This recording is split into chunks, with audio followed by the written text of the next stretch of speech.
Je vous souhaite la bienvenue pour notre rendez-vous bi-hebdomadaire de l'Organisation sioniste mondiale.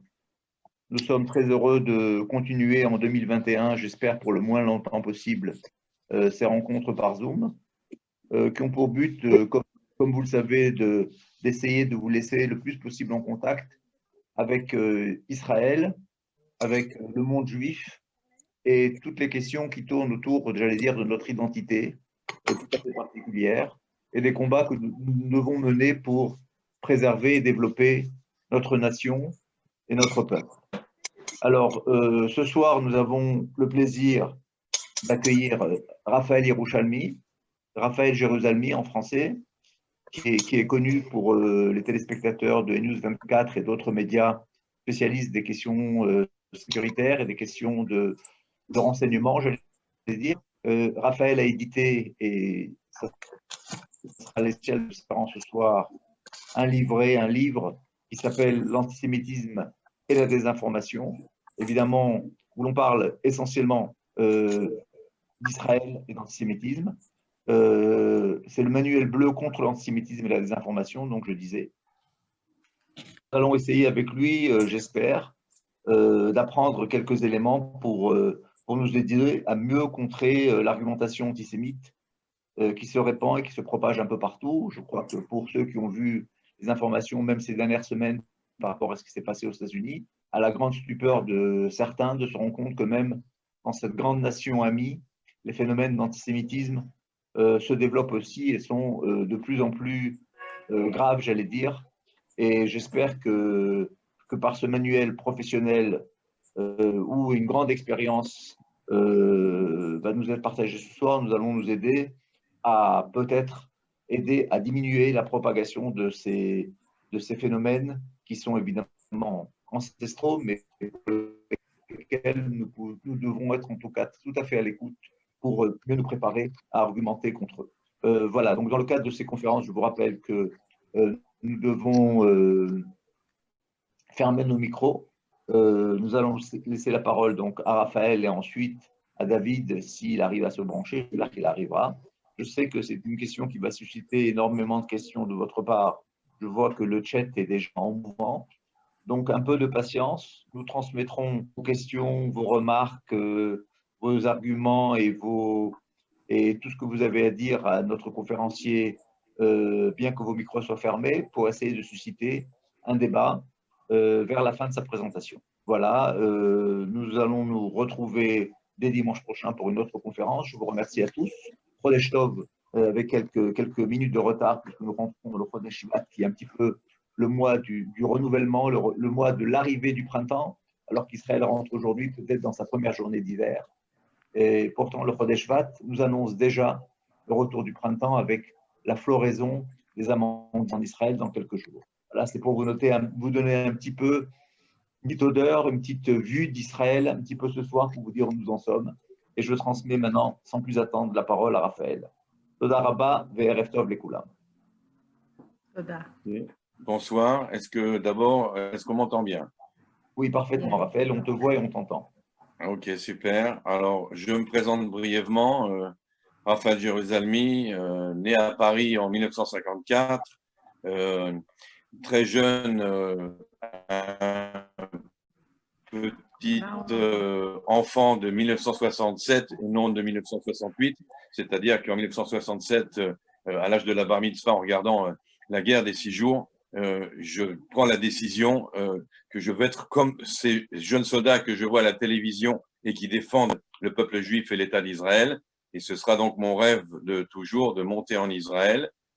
Entre-temps, heureusement ou malheureusement pour moi, mes parents me demandent de faire des études, car les études, c'est important. Heureusement ou malheureusement pour moi, j'ai des facilités et je rentre à l'école normale supérieure en France. Et heureusement et malheureusement pour mes parents, une fois que j'ai mes diplômes de l'école normale supérieure, je leur dis, ben, vous êtes contents, j'ai fait mes études et maintenant je fais l'Aliyah. Et donc, je suis monté en Israël en 1980 et comme je le rêvais, me suis engagé dans Tsahal où au départ j'étais dans la marine et puis je suis rentré assez vite car les Israéliens se sont aperçus que j'avais fait normal sup, donc ils pensaient que peut-être que je pouvais faire autre chose que la marine. Et donc, je suis rentré dans les services de renseignement de Tsahal, dans les services secrets, où j'ai eu plusieurs jobs, mais le dernier, le plus intéressant en date, c'était l'officier de liaison avec les armées arabes voisines, non pas en tant qu'espion, mais en tant que coordinateur secret, discret, avec nos voisins donc de Jordanie, du Liban, de Syrie, les Palestiniens. Donc un travail très intéressant. Après cela, j'ai pris ma retraite et comme tout officier de Tsahal, j'ai pris des semi-vacances en tant que chaliar, en tant que représentant en fait du Keren Hayesod de l'agence juive à Bruxelles.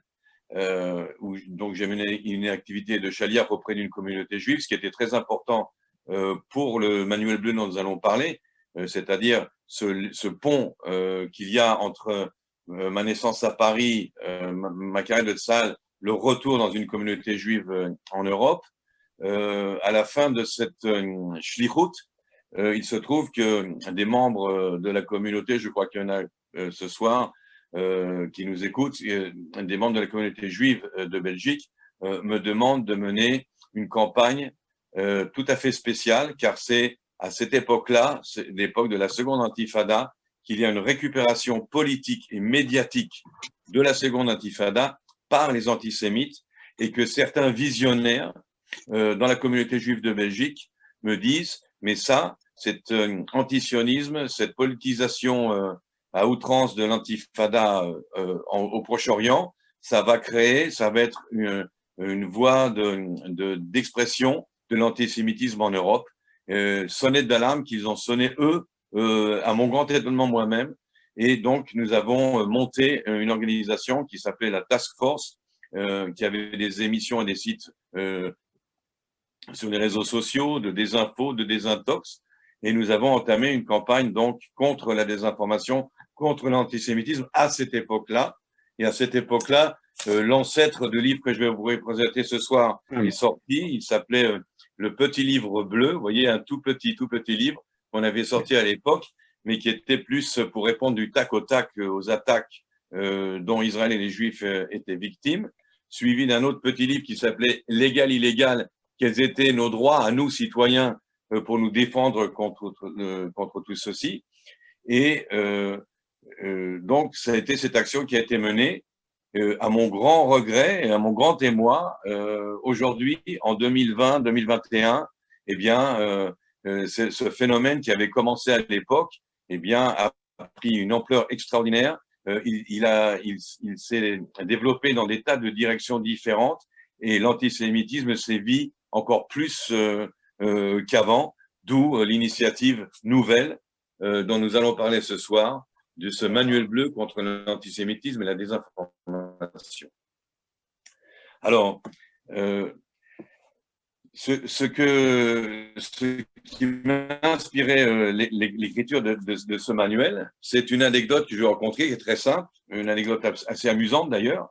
J'étais dans un séminaire un dimanche après-midi, rue de Broca, donc dans les Louvres, dans le grand auditorium, un séminaire du dimanche après-midi avec des grandes pointures de, justement, sociologues, historiens de la lutte de la communauté juive de France contre l'antisémitisme et l'antisionisme. Et donc, il y avait qu'un défilé, je ne citerai pas les noms parce que je ne me rappelle pas, mais de la taille de gens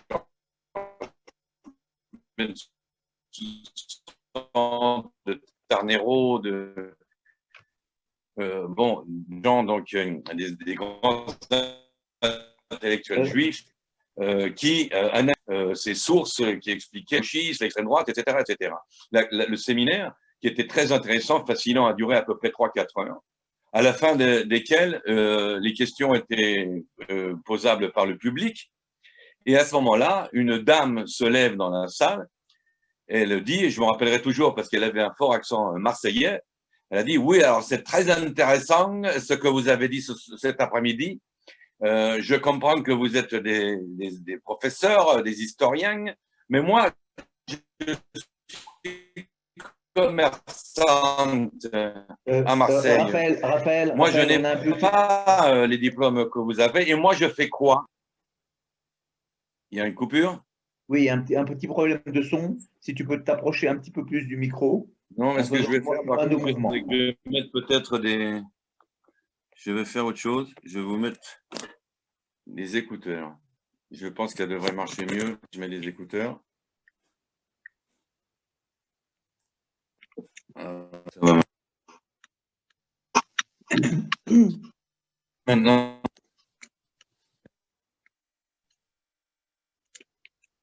toujours pas. Vas-y, Raphaël.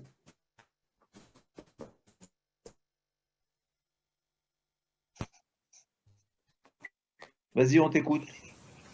Est-ce que le son est meilleur maintenant? Oui, vous m'entendez? Oui, on t'entend, vas-y.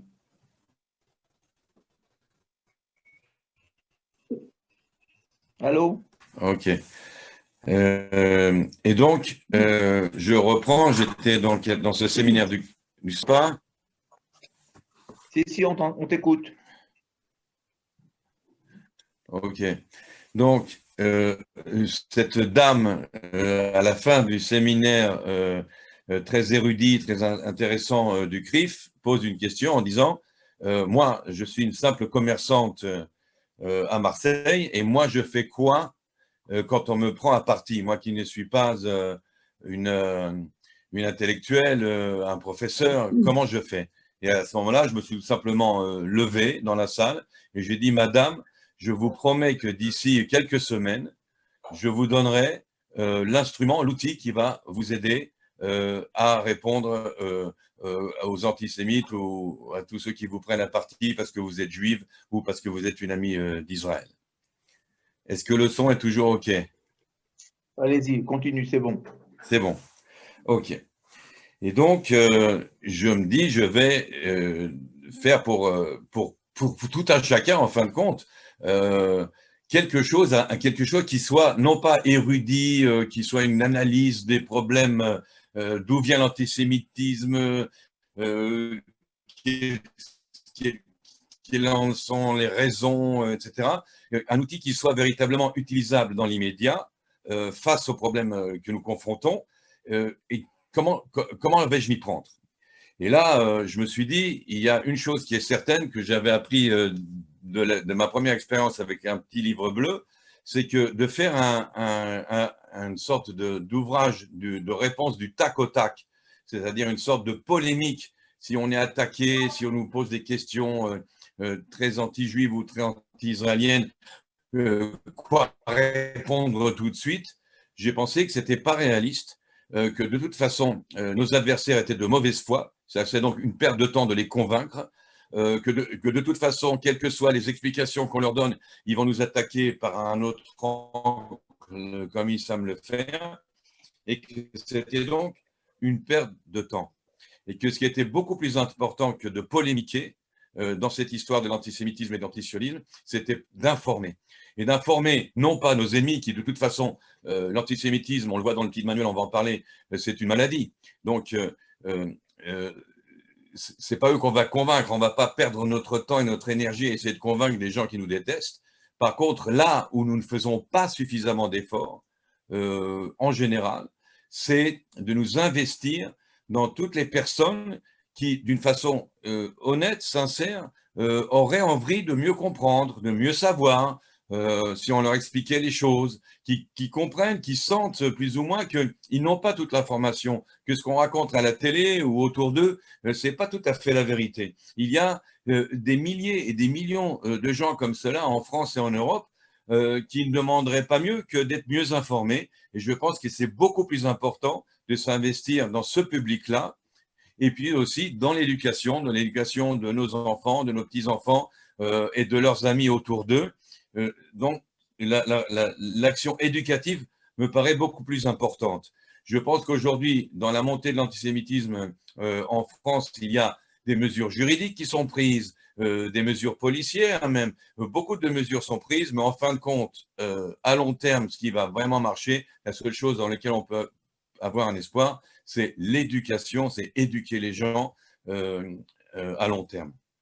Et donc, ceci, je l'ai appris autour de tournées. Alors, après mon retour en Israël, après ma shlichut en Belgique, je me suis trouvé une autre carrière, c'était écrivain. J'ai écrit plusieurs romans, plusieurs livres, et j'ai fait des tournées littéraires dans toute la France, où j'ai rencontré des publics tout à fait différents, de tous les âges, de toutes les couches sociales, de toutes les régions de France, pour parler de mes livres. Mais aussi, on annonçait à chaque fois, et c'était écrit sur le 4e de couverture, que j'étais israélien et ancien officier de Tsahal. Et donc, je suis toujours attendu à être pris à partie à ce sujet-là. Et je vais vous rassurer, puisque ce soir nous parlons d'un phénomène qui nous inquiète tous, je vais vous rassurer, mais pendant plusieurs années, avec des centaines et des milliers de gens qui ont assisté à mes conférences, je n'ai jamais été pris à partie d'une façon agressive en tant qu'Israélien ou en tant qu'officier de Tsahal. Et même dans des endroits où, dans des campus, par exemple universitaires, ou des classes scolaires où il y avait énormément de jeunes musulmans, j'ai eu affaire à des questions intéressées, curieuses, et jamais à des insultes. C'est-à-dire il y avait un désir de savoir. Et je pense que c'est là qui est le point important et qui est là le point que nous devons utiliser pour combattre l'antisémitisme et que j'exploite dans ce manuel. Ces tournées, pourquoi j'en parle? Parce qu'elles m'ont permis effectivement de voir quelles étaient les questions que les gens se posent, quels étaient les thèmes qu'il fallait aborder pour atteindre un public le plus large possible, pour ratisser le plus largement. Alors ensuite, de toutes ces expériences dont je vous ai parlé par le passé, de l'armée, de la shlichut en Belgique, de la lutte contre la désinformation, j'ai été contacté par le Congrès juif européen pour lequel j'ai fait des études approfondies sur ce phénomène de l'antisémitisme, sur comment y répondre, etc. Donc, il y a eu un travail de fond qui a été opéré. À cela s'ajoute mon activité journalistique, dont il24 News, où certains d'entre vous me voient apparaître de temps en temps. Donc, d'être tenu au courant de tout ce qui se passait et d'amalgamer tout cela et d'en faire une sorte de concentré, hein, comme un concentré de tomates, de concentrer tout cela dans quelque chose qui soit court, concis, précis, pour aborder le problème. Et là, j'ai été aidé par trois avantages de mon passé. L'école normale supérieure dont je sors, qui me permet d'avoir une attitude, une approche pédagogique de comment je vous présente la chose. Le fait d'avoir été écrivain, et de l'être toujours d'ailleurs, hein, je suis écrivain, donc la clarté du langage, la précision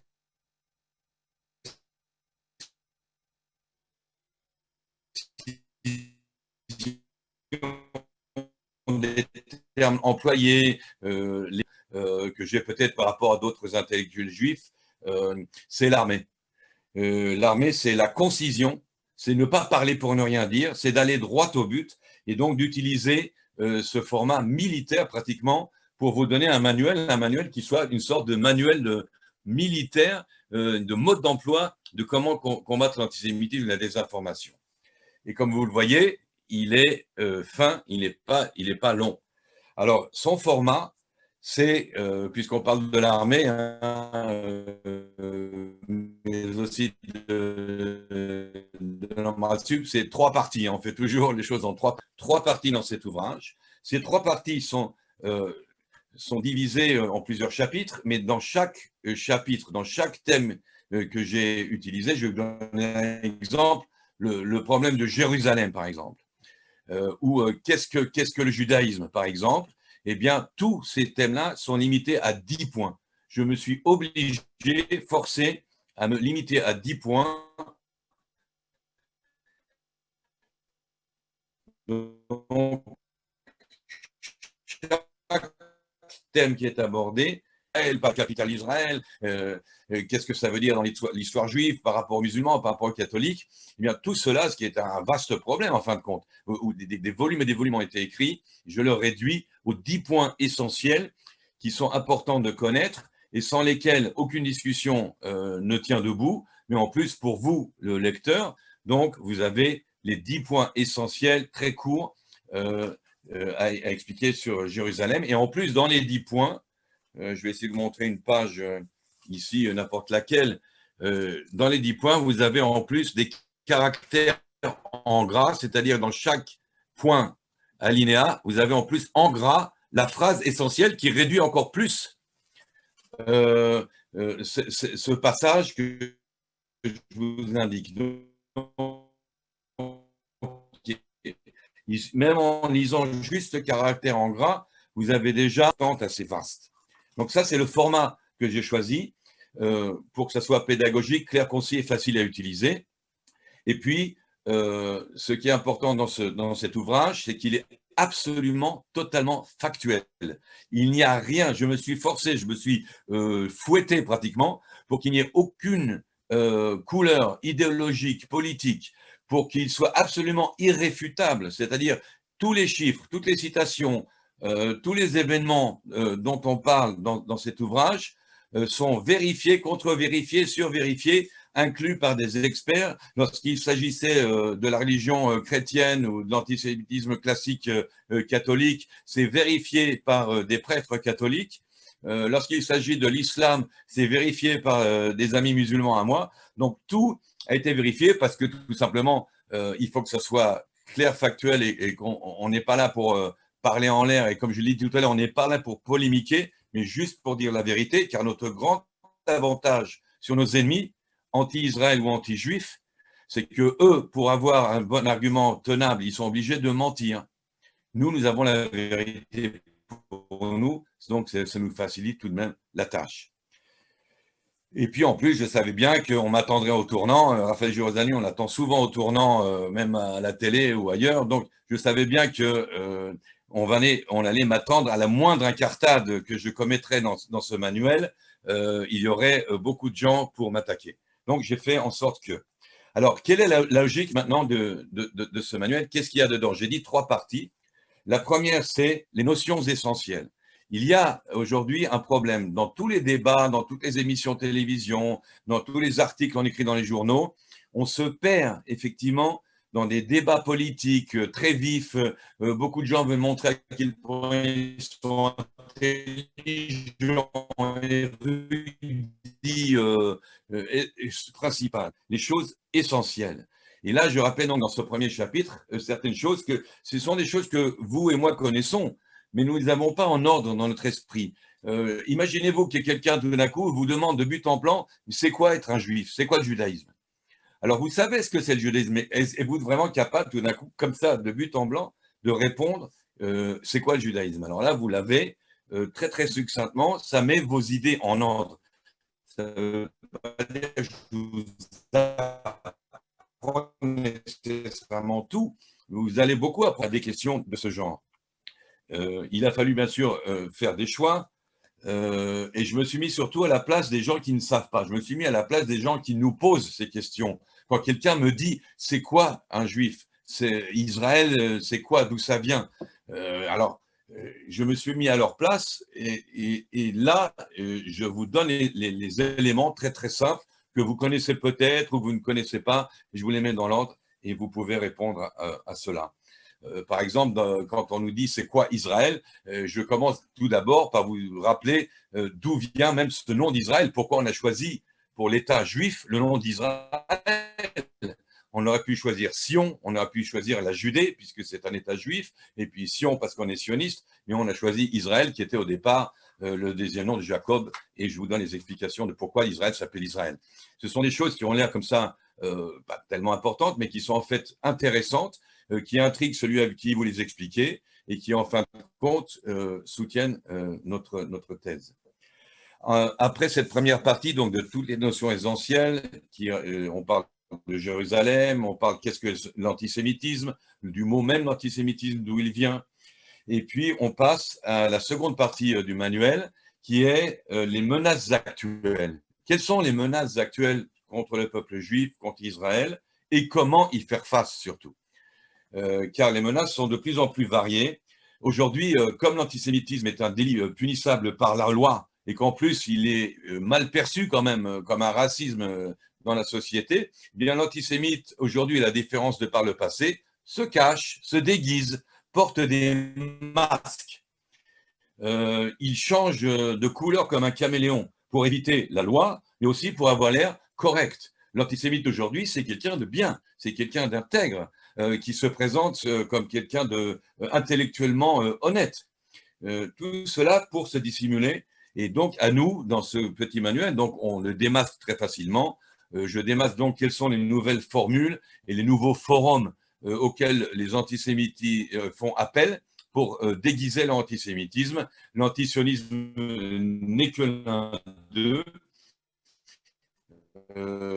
Et donc, on les démasque très rapidement ici. Mais surtout, ce qui est important, c'est qu'une fois qu'on les a démasqués, c'est comment agir contre eux. Car si la loi dit antisémite, c'est punissable, encore faut-il que je puisse prouver que quelqu'un qui s'attaque virulemment à l'État d'Israël soit un antisémite. Encore dois-je prouver que toute attaque contre quelque chose dans le judaïsme soit de l'antisémitisme. Car la défense de l'antisémite, c'est dire, mais non, on a tout le droit de critiquer Israël, je suis d'accord avec ça, on a le droit de critiquer Israël. Mais l'antisémite, lui, mesure pour Israël par rapport à tous les autres pays du monde.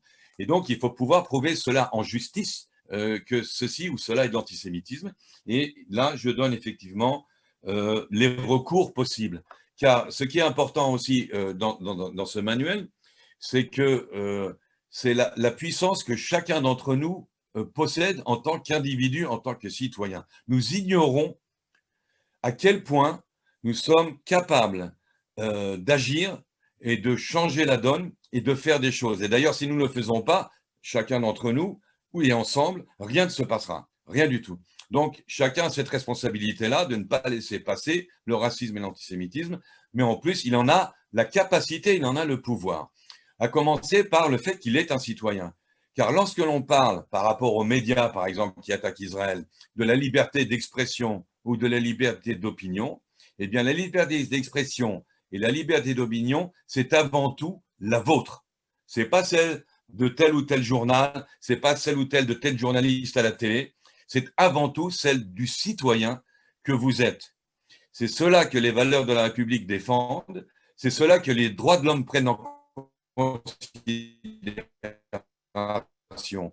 Donc, votre liberté d'expression, d'opinion, votre défense en tant que personne surpasse tous les journaux, toute la presse, tous les médias qui se prévolent de l'expression. Et c'est cela que vous devez utiliser. Alors, il y a bien sûr, ce n'est pas un secret, des recours juridiques aujourd'hui contre les attaques antisémites. Encore, comme je l'ai dit tout à l'heure, faut-il prouver, comme c'est expliqué dans le manuel, comment le faire, comment on peut pointer que c'est de l'antisémitisme, mais il y a des recours juridiques, il y a des lois que je rappelle bien sûr ici, il y a des organismes auxquels vous pouvez faire appel, que je rappelle ici. D'ailleurs, je ne vous conseille jamais d'aller en justice tout seul contre un antisémite ou contre un journal ou contre un politicien. Faites toujours appel à un organisme, un des organismes, vous les connaissez, qui sont là, qui vous font. Pourquoi y a-t-il aujourd'hui des lois contre l'antisémitisme? Parce qu'il y a jurisprudence, c'est-à-dire qu'à chaque fois que vous allez lancer un cas juridique, vous allez créer un précédent, vous allez faire jurisprudence, ce qui va permettre au juge, la fois prochaine, de pouvoir punir encore quelqu'un d'autre sous Raphaël, autre déguisement, sous un autre masque Raphaël, est-ce que tu peux pourquoi vous dites que c'est du reprendre racisme? ce que tu as Et à dit, ce moment-là, Raphaël? vous avez fait jurisprudence, vous créez un précédent dans la loi qui permet à la loi d'évoluer. Raphaël, Alors, par exemple, j'explique par exemple quelle est la différence, pour dévoiler l'antisémitisme, quelle est la différence entre le cas Dieudonné et les caricatures de Mahomet dans Charlie Hebdo ou dans la presse scandinave qui avait été attaquée par le monde islamique. Je ne vais pas les développer maintenant, mais c'est en regardant la différence entre ces deux cas, l'un qui paraît très insultant quand même pour l'islam, une caricature de Mohammed, alors que Dieudonné n'est qu'un comique, pourquoi lui est-il condamné en justice? Est-il un raciste alors que ces caricaturistes sont exempts par la justice parce qu'ils n'ont pas incité véritablement à la haine? Bon, ça c'est juste un exemple. Ce qu'il faut toujours signaler, ce sont les délits de presse. Il y a aujourd'hui toute une possibilité de signaler ces délits. Et surtout, le plus grand ennemi aujourd'hui pour nous, dans le cas d'antisémitisme. Raphaël?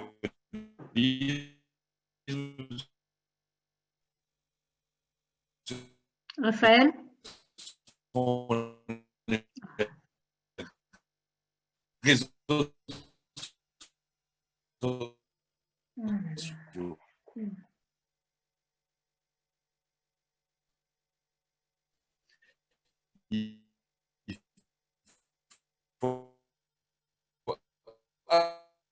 Je propose que Raphaël débranche la vidéo et reste sur le son uniquement s'il m'entend. Le message, c'est inacceptable. Raphaël, אתה שומע אותי? Raphaël, אתה שומע אותי? On s'excuse, apparemment, Raphaël a un problème de connexion sur son ordinateur et on va essayer de débrancher pendant un moment la vidéo en gardant que le son. Je suis désolé. Raphaël, tu nous entends? Alors, je propose qu'on passe la parole à David Reinhardt. Si tu veux bien ouvrir le branchement de David Reinhardt, Yasmine, en attendant. Il est ouvert? On m'entend? Non, Raphaël, on va faire une petite pause d'une minute. On va te demander d'enlever ta vidéo. On va donner la parole à David en attendant, parce qu'on a été pendant de très longues minutes. Est-ce que David est en ligne? Oui, vous m'entendez? Oui, David, allez-y. D'accord. Bonjour, bonsoir. Je voudrais d'abord infiniment remercier Raphaël. Je voudrais parler aussi du partenariat qu'on a à la maison d'édition pour le manuel bleu contre l'antisémitisme. Je voudrais remercier Raphaël parce qu'il a offert à la communauté juive de France, par le biais de la maison d'édition que je dirige, les éditions Valencin, un outil précieux et nécessaire parce qu'il y a urgence. Et en préparant ce texte du manuel bleu contre l'antisémitisme et la désinformation, Raphaël Jérusalemi ne pensait pas que l'actualité le rattraperait aussi vite et que, comme le disent la plupart des décideurs et des experts, les mesures légales ne suffiraient pas. Maintenant, il faut aussi, car il y a urgence, donc, notamment pour la jeune génération, savoir argumenter. Il est aussi, Raphaël, vous m'entendez bien là? Oui, on t'entend, David. D'accord. Il est aussi, Raphaël, l'un des plus grands écrivains de notre génération. Et comme il l'a dit, il est diplômé de l'École normale supérieure. Il s'est engagé après ses études dans les services de renseignement israéliens. Donc c'est un homme qui sait ce que lutter et parler veut dire. Et dans cette entreprise d'autodéfense intellectuelle contre l'antisémitisme et l'antisionisme, Raphaël, cet homme qui propose d'accompagner les Juifs de France, est un homme qui sait ce que lutter et parler veut dire. Donc, qu'est-ce qui prime aujourd'hui pour nous, pour moi en tout cas, en tant qu'éditeur, dans la lutte, éditeur engagé, dans la lutte contre l'antisionisme et l'antisémitisme? Ce qui primera, c'est une action éducative. Notre maison d'édition, Édition Valencin, est la seule maison d'édition juive, si vous voulez, résolument sioniste, dont les livres sont distribués dans toutes les librairies, en France, Belgique et Suisse. Et nos livres ont quasiment tous la même finalité, c'est-à-dire de fournir aux défenseurs de la cause d'Israël des données, des vérités pour anéantir les falsifications historiques des ennemis de l'État juif. Donc nous avons réussi un triple pari, imposer des écrits qui démontrent de manière factuelle la haine anti-juive palestinophile, rendre ces textes accessibles bien au-delà du cercle des déjà convertis à notre cause, les chiffres de vente parlent eux-mêmes, et surtout nous avons réussi à nous imposer en librairie comme seul contrepoids à la propagande haineuse, et ce, malgré toutes les tentatives, et elles furent nombreuses, pour nous en empêcher. Donc on a édité plusieurs livres comme comment le peuple palestinien fut inventé, ou Retourne en Palestine, l'État de trop, sur le traitement médiatique d'État d'Israël, ce que les langues européennes doivent à l'hébreu, etc. Le manuel bleu contre l'antisémitisme et la désinformation, nous avons choisi de l'éditer parce qu'il est le fruit de recherches approfondies, d'une sélection réfléchie de l'info. Il y a une vérification méticuleuse des sources par Raphaël, rédaction de réponses aux questions que divers publics juifs ou pas, de tous âges et tous milieux, ont posé à Raphaël Jérusalemi au cours de nombreuses tournées de conférences. Et après avoir compilé les thèmes de préoccupation les plus récurrents, il a entrepris de les traiter point par point afin de doter le lecteur d'un support clair et concis qui est bâti, si vous voulez, sur des données factuelles irréfutables. On a opté pour le format d'un manuel didactique rédigé dans un langage simple. Raphaël l'a dit, chaque session traite d'un thème précis et se compose de 10 aléas numérotés qui fournissent les éléments d'information indispensables à la compréhension du sujet et surtout une argumentation étayée quant à la façon de le présenter dans le cadre d'une discussion ou d'un débat. À cela s'ajoute dans ce manuel une liste de conseils pratiques relatives à l'arsenal des mesures juridiques, des actions citoyennes aussi, dont dispose tout un chacun dans le cadre de la démocratie française. Donc l'ouvrage a été vraiment conçu de manière à cibler le public le plus large possible, juifs et non-juifs, scolaires et universitaires, tout en étant d'un niveau approprié à une diffusion auprès des décideurs et de la presse. Donc, dans ce cadre, on a besoin de partenaires.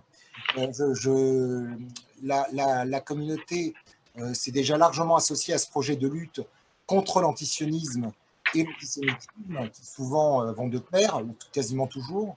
Donc, puisque je travaille à Israël Magazine et à Radio J, j'ai laissé une vingtaine d'exemplaires du manuel bleu, par exemple, au directeur de Radio J, qui va nous aider à diffuser et à faire circuler cet outil indispensable dans la lutte contre l'antisémitisme.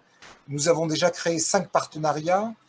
J'ai travaillé sur 5 éditions différentes de ce manuel bleu, 5 partenariats avec 5 associations différentes, l'association France-Israël, l'Union des collectivités juives du 95, le CCEE, c'est le Centre communautaire d'Hermont-Aubonne et environ, et la loge la plus importante du Bnei-Brit, la loge Ben Gurion. La responsable éditoriale de ce projet est Josiane Sbero, qui est une militante et intellectuelle bien connue, qui est ancienne chef d'établissement de l'éducation nationale et vice-président d'un site de réinformation sur le Proche-Orient. On a déjà entendu parler du manuel bleu un peu partout, notamment dans Marianne, sous la plume de Martine Gozlan, qui écrivait à propos de cette publication que dans les écoles, sous protection policière et les communautés menacées, elle disait qu'on s'arrachait cet opuscule qui brise la solitude. Alors, comment profiter de cet outil que nous offre Raphaël Jérusalemi? Il faut savoir d'abord que ce manuel est publié, c'est important, dans un but non lucratif et que Raphaël Jérusalemi ne touche aucun droit d'auteur, je me permets de le dire, ni rémunération, afin d'en faciliter la plus grande diffusion possible.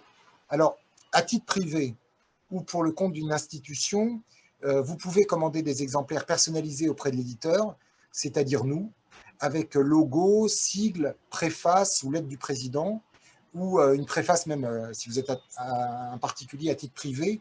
L'important, c'est vraiment la diffusion du manuel bleu.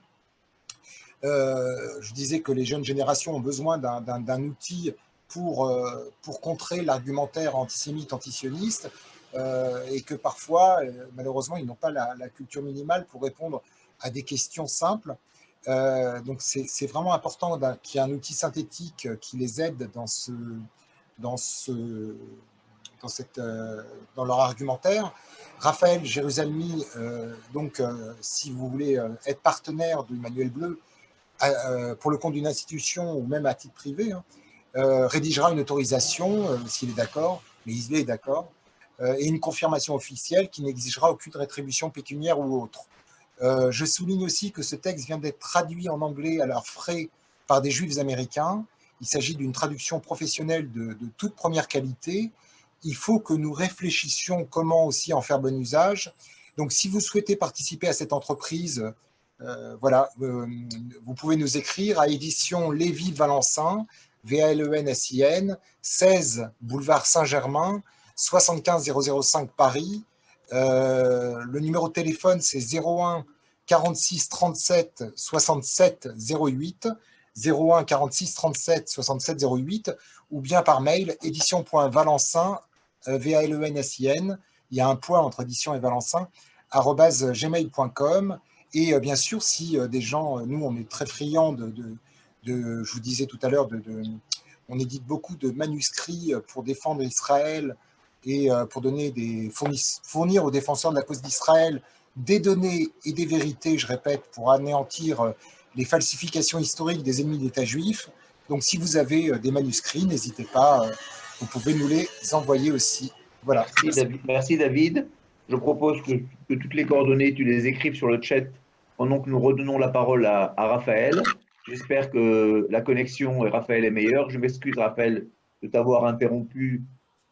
C'était vraiment qu'on était arrivé à un stade où le son était mauvais. Donc voilà, je sais que c'est pas toujours évident de reprendre. Nous avons encore 10 minutes avant de laisser place aux questions. Donc je te redonne la parole. Il y a pas mal de questions sur le chat qu'on essaiera de transmettre dans les minutes qui viennent. Ok. Bon, je crois que j'ai rétabli la connexion. Je me suis branché sur un autre Wi-Fi, donc je pense que ça devrait aller mieux. Ça va mieux? Oui, beaucoup mieux. Voilà, oui, c'était le problème. C'est Rishon LeZion, hein, c'est pas toujours. Et donc, je ne vais pas, puisqu'on est vers la fin et que David Reynard vient de vous donner des instructions véritablement pratiques, qui en fait, ce qui est important, je crois que vous avez compris le principe, hein, c'est que le manuel est concis, succinct, mais essaye d'une façon en concentré de tomate d'avoir un impact très fort sur le plan pédagogique et explicatif. Et donc, maintenant, le plus important, effectivement, je crois que vous avez compris plus ou moins comment il était construit et de quoi il parlait. Le plus important maintenant, c'est de s'en servir à bon escient, c'est de l'utiliser. Et comme je l'ai dit, ce n'est pas un outil pour polémiquer, pour se bagarrer dans différents forums, pour briller dans des débats. C'est bien au contraire un outil pédagogique, une action pour informer ceux qui ont envie de comprendre, envie de savoir, et qui peuvent être donc dans notre camp contre les antisémites et les antisionistes. Et ça, le plus important Alors, maintenant, on voit bien.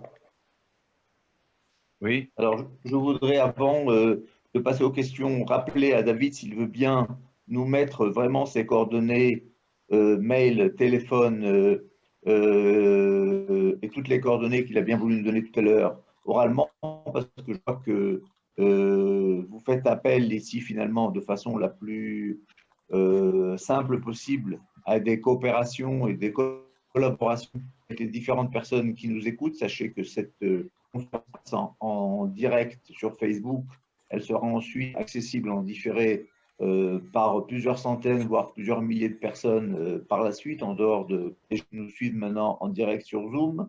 Et donc, ce que les éditions et ce que Raphaël nous propose, et on le remercie pour cet acte j'allais dire, de générosité dans ce travail merveilleux qui a été fait, c'est de diffuser au maximum, de personnaliser à travers des organismes, des associations, des communautés, des différents organismes juifs, ce manuel auprès de tout le monde, j'allais dire, des jeunes et des moins jeunes. On sait à quel point les jeunes ont du mal, parce qu'aujourd'hui on vit dans un monde virtuel qui met en place des nouvelles technologies et des nouvelles façons de débattre et des nouvelles façons d'argumenter et de connaître. Et la connaissance, évidemment, c'est quelque chose de fondamental.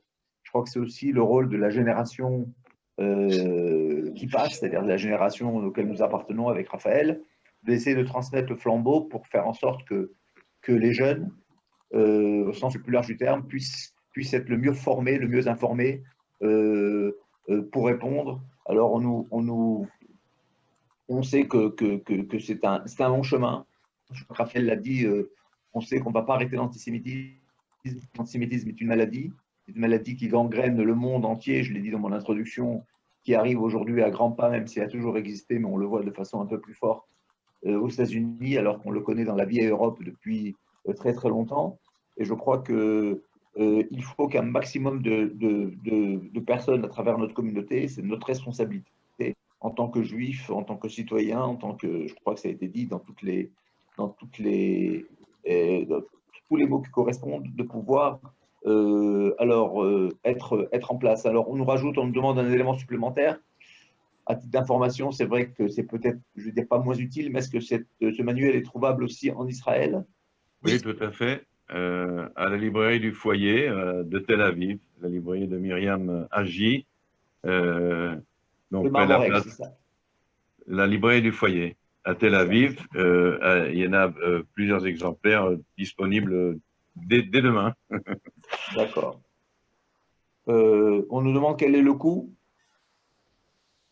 Il me semble que c'est 10 euros. D'accord. Donc, voilà, c'est vraiment 9,90. 9,90. 9,90. C'est vraiment accessible à toutes les bourses, comme on dit. Donc, Je voulais juste voilà. préciser, tout en remerciant le Bnei Brit et l'Alliance France-Israël d'avoir adopté ce manuel, de l'avoir diffusé auprès de leurs membres. Je voudrais juste préciser que cet appel que nous lançons, c'est parce que je ne voudrais pas que ce soit récupéré nécessairement par tel ou tel organisme qui a une exclusivité, car il est accessible à une école, à un club, à un groupe.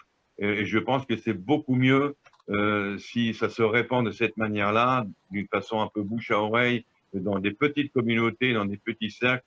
Je pense que c'est une initiative, car j'ai malheureusement une grande habitude de la politique et de certaines institutions qui sont pas toujours assez rapides ou assez agiles et flexibles. Et donc, c'est pour cela que nous faisons cette adresse au public en général et à n'importe quel groupe qui veut, comme je l'ai dit, c'est non lucratif et donc sauter sur l'occasion. Voilà, je crois que ce qu'il y a d'important et de fondamental, premièrement, d'abord, ce qu'on est hébreu, c'est Etsem Akiyum Shel Ha'inyan, le simple fait que nous avons aujourd'hui en français, dans notre langue maternelle, pour la plupart d'entre nous, des éléments structurés, factuels, que l'on peut lire et relire et faire lire, et encore une fois, sans forcément avoir besoin de convaincre les non convaincus, mais je crois que nous sommes une génération, à un stade où nous avons besoin de mieux comprendre, de mieux structurer notre pensée, d'être plus à même avec des arguments factuels, fondamentaux, et pas seulement dans la diatribe stérile que l'on entend souvent parfois dans un certain nombre de débats. Et je crois que ce que Raphaël nous apporte aujourd'hui, c'est un petit peu ses racines. Ses racines sur comme il part du sionisme pour arriver quelque part au sionisme. Et c'est un peu tout ce chemin que le peuple juif fait et continue de faire. Et je crois que c'est un élément fondamental, un élément supplémentaire pour lequel nous avons tant besoin dans ces temps mouvementés, que nous n'ayons pas le moindre doute après le corona. Aujourd'hui, nous voyons une certaine admiration peut-être pour Israël, parce que Israël s'est un petit peu surpassé et fait de tout pour essayer d'être la lumière des nations, mais malheureusement, l'événement risque de nous ramener encore une fois à cet antisionisme classique, courant et usuel que nous voyons de plus en plus. Donc moi, je vous appelle vraiment le plus possible à répandre, à lire, à diffuser, à communiquer autour de cette brochure, de ce manuel bleu, je crois, qui bleu et blanc d'ailleurs. C'est écrit le manuel bleu, mais écrit en blanc. Je crois que ça vient dire un petit peu, une fois de plus, nos valeurs. Voilà, il y a beaucoup de personnes qui commencent à écrire leur intérêt. Je pense qu'il va y avoir une interconnexion qui va se faire entre une partie des spectateurs et des auditeurs de ce soir avec la maison d'édition. Je crois que si nous avons réussi cela, nous avons réussi un petit peu une partie de ce que nous voulons faire ce soir lors de notre rencontre. Et je crois qu'il reste, je laisserai le mot de conclusion à Raphaël, à remercier David Reinhardt pour cette initiative. Raphaël pour avoir mis énormément de son énergie, de son temps et de ses moyens pour mettre en place ce manuel. Voilà, Raphaël, je te laisse le mot de conclusion si tu veux bien. Eh bien, tout simplement, ne pas oublier une chose, c'est que lorsque nous combattons l'antisémitisme et l'antisionisme, nous ne faisons pas que défendre notre chapelle. Ce que nous faisons, et je crois qu'en France, beaucoup de décideurs l'ont compris, c'est que nous défendons les valeurs de la démocratie et les valeurs de la République. Car le jour où nos ennemis l'emporteront, ce n'est pas une communauté qui va s'écrouler, c'est toute la France, toute la démocratie française c'est toute cette identité basée sur les valeurs de la République. Et je pense que c'est cela que comprennent de plus en plus nos amis non-juifs. Et donc, lorsque nous menons ce combat, nous menons un combat qui est pour tous les hommes. Merci pour ces mots de conclusion, Raphaël. J'appelle David et Raphaël à regarder sur le chat un certain nombre de références de communautés ou de personnes qui ont pris déjà un premier contact. Et je suis sûr que d'autres donneront suite à la fin de cette conférence demain ou dans les jours qui viennent pour se procurer ce manuel. Toda Rabba, Shabbat Shalom. Je vous rappelle que notre prochaine rencontre, Yasmine, aura lieu dimanche à 11h en française avec le professeur Cyril Cohen de l'Université de Bar-Ilan qui va parler du vaccin contre la Covid et sur une autre recherche qu'il mène pour trouver un vaccin contre le cancer. Voilà, alors le professeur Cyril Cohen est un des plus grands experts israéliens. C'est lui-même, si je ne me trompe, un ancien émigrant de France qui habite en Israël, qui est professeur à l'université de Bar-Ilan, et qui est une des personnalités les plus en vue aujourd'hui en Israël dans la lutte contre le coronavirus, comme on l'appelle en Israël. Et je vous incite, on le remercie d'abord d'avoir accepté